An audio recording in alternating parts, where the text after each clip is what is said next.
উচ্ছেদিত পুনৰ সংস্থাপনৰ নামত বিভিন্ন সময়ত আলোচনা কৰা আমি দেখিবলৈ পাইছোঁ, কিন্তু আকৌ আপোনালোকে আন্দোলনত নামিবলগীয়া হৈছে। এই আলোচনাৰ পৰ্যায়টো কি অৱস্থাত আছে?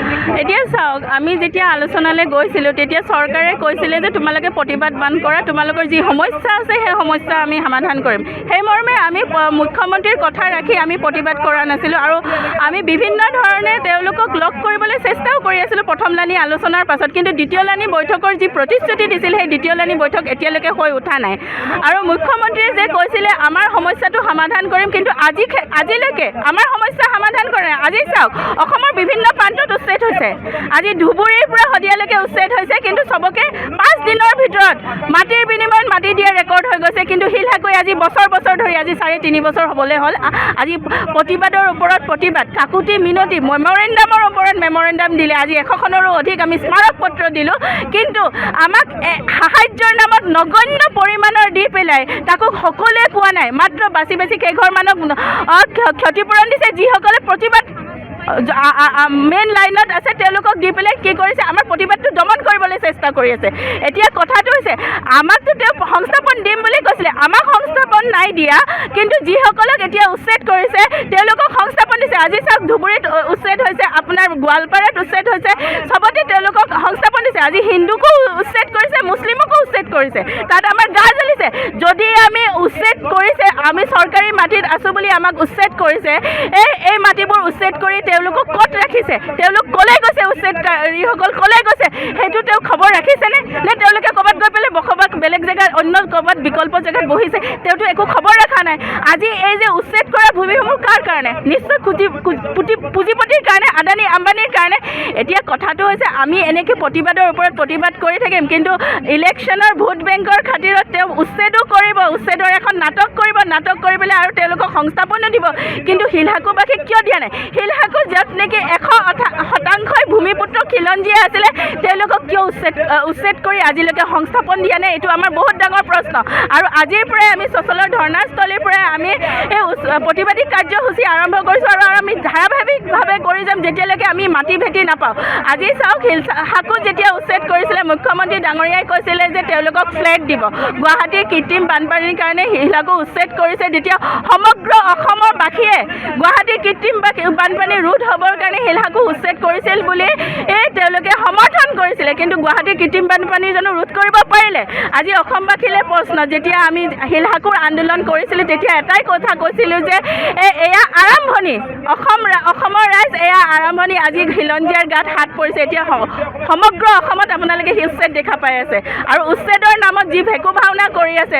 এবাৰ উচ্ছেদ কৰিব, উচ্ছেদ কৰি আকৌ সংস্থাপন দিব, কিন্তু শিলহাকুক সংস্থাপন নিদিয়ে। কি কাৰণে নিদিয়ে? শিলহাকুত যেতিয়া কৈছোঁ 100% ভূমিপুত্ৰ, 100% খিলঞ্জীয়া, 100% অসমীয়া, কি কাৰণে দিয়া নাই? মুখ্যমন্ত্ৰীয়ে তাৰ প্ৰশ্ন উত্তৰ আমাক দিব লাগিব।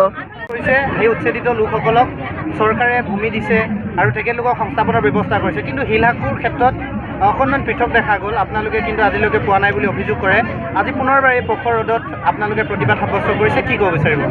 হয়, আচলতে চাব যে মুখ্যমন্ত্ৰী ডাঙৰীয়াই যি মানে আমাৰ লগত মাহীয়াই দৃষ্টিৰে চাই আছে, মাহীয়াই দৃষ্টিৰে চোৱা বুলিও কৈছোঁ। আৰু এটা কথা কৈছোঁ যে যেতিয়া শিলহাকুবাসীক উচ্ছেদ কৰিছিলে মুখ্যমন্ত্ৰী ডাঙৰীয়াই, তেতিয়া এষাৰ কথা কৈছিলে যে এইখিনি দিছপুৰ এৰিয়া আৰু শিলহাকু এৰিয়াৰ এবিঘাকে মাটি আপোনাৰ 7 কৰোৰ টকাকৈ ইয়াতে মানে টকাৰ হেৰি আছে। তেতিয়াহ'লে তেখেতে ভালকৈ জানে যে ইয়াতে তেখেতে কিমান মুনাফা পাব।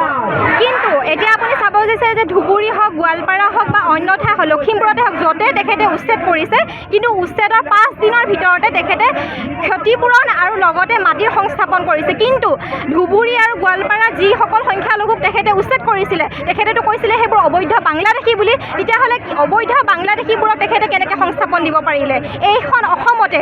আৰু আমি শিলহাকুবাসীত যি গোটেইসকল লোক আমি যে ইয়াতে বসবাস কৰি আছোঁ, আমি কি তেতিয়াহ'লে? যদি অবৈধ বাংলাদেশী কোৱা মানুহবোৰক যদি আপুনি সংস্থাপন দিব পাৰিছে আৰু লগত আপুনি ক্ষতিপূৰণ দিব পাৰিছে, তেতিয়াহ'লে আমি মানুহবোৰ কি? আমাৰ নাগৰিকত্ব আছেনে নাই এতিয়া আমি নিজে ভাবিব পৰা নাই। আমি যে ভোট প্ৰদান কৰি আছোঁ, তেতিয়াহ'লে আমি ক'ৰ মানুহ? আমাক যে আপুনি যে এতিয়ালৈকে ক্ষতিপূৰণ যি নগণ্য দিছে, এতিয়ালৈকে আমাৰ সকলো মানুহখিনি ক্ষতিপূৰণ পোৱা নাই। যিখিনি লোকসকলক আপুনি ক্ষতিপূৰণ দিছে আৰু আপুনি এতিয়া সংস্থাপনৰ প্ৰতিশ্ৰুতি প্ৰতিশ্ৰুতি দি পেলাই আজিলৈকে প্ৰতিশ্ৰুতি পালন কৰা নাই। আৰু এটা কথা, শিলহাকুত যেতিয়া উচ্ছেদ হৈছিলে, শিলহাকুত না কোনোবা মন্ত্ৰী বিধায়কক দেখা পালোঁ, কোনোবা না MLA ক দেখা পালোঁ, না কোনোবা OC-ক দেখা পালোঁ, না DC-ক দেখা পালোঁ, কোনো এজন বিধায়ককে দেখা নাপালোঁ। কিন্তু আজি ধুবুৰী হওক, গোৱালপাৰা হওক বা লখিমপুৰ জিলাতে হওক, যেতিয়া উচ্ছেদ হৈছে, মুখ্যমন্ত্ৰী ডাঙৰীয়াই নিজে গৈছে, নিজে গৈ পেলাই তেখেতসকলক এনেকুৱা দেখুৱাইছে, চেনেহ দেখুৱাইছে যে মই তোমালোকৰ লগত আছোঁ বুলি। চেনেহ দেখুৱাই পেলাই 5 দিনৰ ভিতৰত ক্ষতিপূৰণ আৰু সংস্থাপন দিছে। কিয়? আজি সেইবোৰ লোকসকল কি হয় আৰু আমি কি হয়? সেইবোৰ যদি মানুহ হয় তেতিয়াহ'লে আমি কি হয়? আমি ক'ত গ'লোঁ আজি? আজি আমাৰ লগত আপুনি কিয় এনেকৈ কৰি আছে? আমিতো আজি চাওঁতে 3 বছৰ হৈ গ'ল, 3 বছৰ হৈ গ'ল প্ৰতিবাদ কৰা। কিন্তু আপুনি যেতিয়া প্ৰতিশ্ৰুতি দিছিলে যে আপোনালোকে আন্দোলন কৰিব নালাগে, আপোনালোকে আলোচনাত আহক, আমি আপোনালোকৰ কথা শুনি আন্দোলন কৰা নাছিলোঁ। কিন্তু আপোনালোকে প্ৰতিশ্ৰুতি ৰাখিলেনে? আপুনি সেই প্ৰতিশ্ৰুতি ৰাখিলেনে যে আমি আন্দোলন নকৰিম? কিন্তু আজি আপোনাৰ প্ৰতিশ্ৰুতি নৰখাৰ কাৰণে আমি আকৌ আন্দোলনত বহিব লগা হৈছে। কিয়? আপুনিতো আলোচনাত বহিম বুলি কৈছিলে, আপুনি আলোচনাত বহিম বুলি কোৱাৰ পিছত আজি কিয় আমাৰ ফালে চকুৰে নেচায়?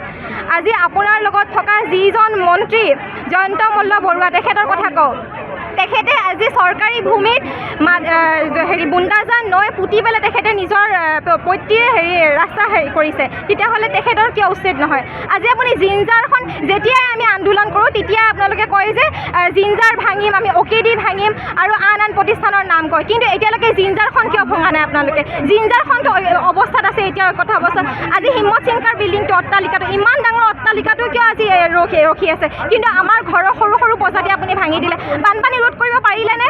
আজি কওঁ, যি কেইদিন আগতে আপুনি উৰণীয়া সেতু যিখন মুকলি কৰিছে ৰুক্মিণী গাঁৱত, সেই উৰণীয়া সেতু দেখি ওপৰেৰে হেলিকপ্টাৰে দেখি আমি যাম নেকি যেতিয়া বানপানী হ'ব? অকণমান কেইদিন পিছতে বৰষুণ এজাক আহকচোন, তাতে একাঠু পানী হয়, কঁকাললৈকে পানী হয়, তেতিয়া কি আমি উৰণীয়া সেতুত এৰোপ্লেনেৰে যাম নেকি? আপুনি দিব নেকি আপোনাৰ প্ৰাইভেট প্লেনখন পঠিয়াই পেলাই সাধাৰণ ৰাইজৰ কাৰণে? আপুনি উৰণীয়া সেতু বনাই আছে, নতুন নতুন পাৰ্ক বনাই আছে, 300 কোটি টকাৰ পাৰ্ক বনাই আছে, আপুনি গুৱাহাটীখন ধুনীয়া কৰি আছে। কিন্তু এজাক বৰষুণ আহকচোন, এতিয়াই বানপানী হ'ব। বানপানী কিয় ৰোধ কৰিব পৰা নাই আপুনি? আজি শিলহাকুত আপুনি আহিব, সেই মাটিৰ দম এতিয়াও মাটি পৰি আছে। আপুনি কিবা তাতে আমি ইতিমধ্যে সিদ্ধান্ত লৈছোঁ যে মাটিৰ বিনিময়ত মাটি এইটো মূল আমাৰ দাবী। সেই দাবীত আমাৰ আজিৰ দিনটোৰ পৰা ধাৰাবাহিক আন্দোলন কাৰ্যসূচী আৰম্ভ হ'ব। এই আন্দোলন সদায় সচলত নাথাকে, এই আন্দোলন জনতা ভৱন পাবগৈ। সেই কথা আমি সকীয়াই দিছোঁ। মুখ্যমন্ত্ৰী ডাঙৰীয়াই আলোচনাৰ সময়ত আমাক কথা দিছিলে যে আপোনালোকৰ পুনৰ সংস্থাপনৰ ব্যৱস্থা অতি শীঘ্ৰে কৰা হ'ব। আজি আপোনাৰ 6 মাহ অতিক্ৰম কৰিলে তেওঁ পুনৰ সংস্থাপন কেতিয়াও নাহিল। পুনৰ সংস্থাপনৰ আশাত আমাৰ 11জন মানুহ ইয়াত মৃত্যু হৈছে, পুনৰ সংস্থাপন নাপালে। আৰু আনফালে আপোনালোকক মই কৈ আছোঁ যে য'ত হিমন্ত বিশ্ব শৰ্মাৰ চৰকাৰে উচ্ছেদ চলাইছে তাত লগে লগে ক্ষতিপূৰণ, লগে লগে পুনৰ সংস্থাপন। কেৱল শিলহাকুবাসীয়ে কিয় সেই আপোনাৰ পুনৰ সংস্থাপনৰ পৰা বঞ্চিত হ'বলগীয়া হৈছে, সেই মৌলিক প্ৰশ্নটো হিমন্ত বিশ্ব শৰ্মাক আমি সুধিছোঁ। আপোনালোকে নিশ্চয় দিছে, কাজিৰঙাত উচ্ছেদ হ'ল, সেই মানুহবিলাক পুনৰ সংস্থাপন দিয়া হ'ল। গৰুখুটিত উচ্ছেদ কৰা হ'লে সেই মানুহক পুনৰ সংস্থাপন দিয়া হ'ল। আজি ধুবুৰী গোৱালপাৰাত উচ্ছেদ হৈছে, উচ্ছেদৰ লগে লগে পুনৰ সংস্থাপনৰ বিকল্প সংস্থাপন দিছে। আজি কি যুক্তিত আচলতে হিমন্ত বিশ্ব শৰ্মাই আমাৰ শিলহাকুবাসীক আচলতে পুনৰ সংস্থাপন নিদিব, সেই কথাটো আমি সুধিছোঁ। আৰু আপোনালোকে নিশ্চয় দেখিছে, শেহতীয়াকৈ হিমন্ত বিশ্ব শৰ্মাৰ দিনত তেওঁৰ সতীৰ্থ মন্ত্ৰী বিধায়কে শ বিঘা মাটি দখল কৰিছে। আজি ৰঙিয়াত জয়ন্ত মল্ল বৰুৱাই আপোনাৰ প্ৰায় 107 বিঘা মাটি লৈছে, তাৰে 29 বিঘা মাটি তেওঁ কিনি লৈছে, বাকী মাটিবিলাক তেওঁ দখল কৰিছে, চৰকাৰী জলাশয়ৰ মাটি। গতিকে সেই সিদ্ধান্ত আমি দেখি আছোঁ। আজি হিমন্ত বিশ্ব শৰ্মাৰ দিনত আপোনালোকে জানে সেইবিলাক কথা, যে ভূমিহীন হিচাপে পল্লৱ লোচন হ'লে তেওঁ 300 বিঘা মাটিৰ মালিক। আজি হিমন্ত বিশ্ব শৰ্মাৰ মাটি ক'ত নাই? আজি নগাঁও দাৰিগদিত 106 বিঘা মাটি, আজি উত্তৰ গুৱাহাটীত মাটি, আজি আপোনাৰ কাজিৰঙাত মাটি, আজি চানমাৰী চাহ বাগিচা আপোনাৰ তিনিচুকীয়াত মাটি, মাজুলীত মাটি, আজি গণেশগুৰিত মাটি, উজান বজাৰত মাটি, আপোনাৰ বামুণী মৈদামত মাটি, ক'ত নাই হিমন্ত বিশ্ব শৰ্মাৰ মাটি সম্পত্তি? ইফালে আমাৰ একতা দুকথাত বহি থকা মানুহবিলাকক তেওঁ ৰাস্তালৈ লৈ আহিলে, তাৰপাছত পুনৰ সংস্থাপন দিম বুলি 3 বছৰ আগত ক'লে, তেওঁৰ কথাৰ ভেলু নাই নেকি? আজিৰ দিনটোলৈকে এটা পৰিয়ালক তেওঁ পুনৰ সংস্থাপন নিদিলে। তেওঁ নিজে কৈছিলে ফ্লেট বনাই দিম বুলিও কৈছিলে। গতিকে মুখ্যমন্ত্ৰী হিচাপে আপোনাৰ যি আপোনাৰ মন্তব্য, সেই মন্তব্য ভাবি চিন্তি দিব। এনেকৈ ফটুৱা কৰি আপুনি বাৰম্বাৰ আমাৰ মানুহক প্ৰতাৰণা কৰি থাকিব, আমি সহ্য কৰি থাকিম, এইটো কেতিয়াও নহ'ব। তাৰ কাৰণে আমি সকীয়াই দিছোঁ মুখ্যমন্ত্ৰীক।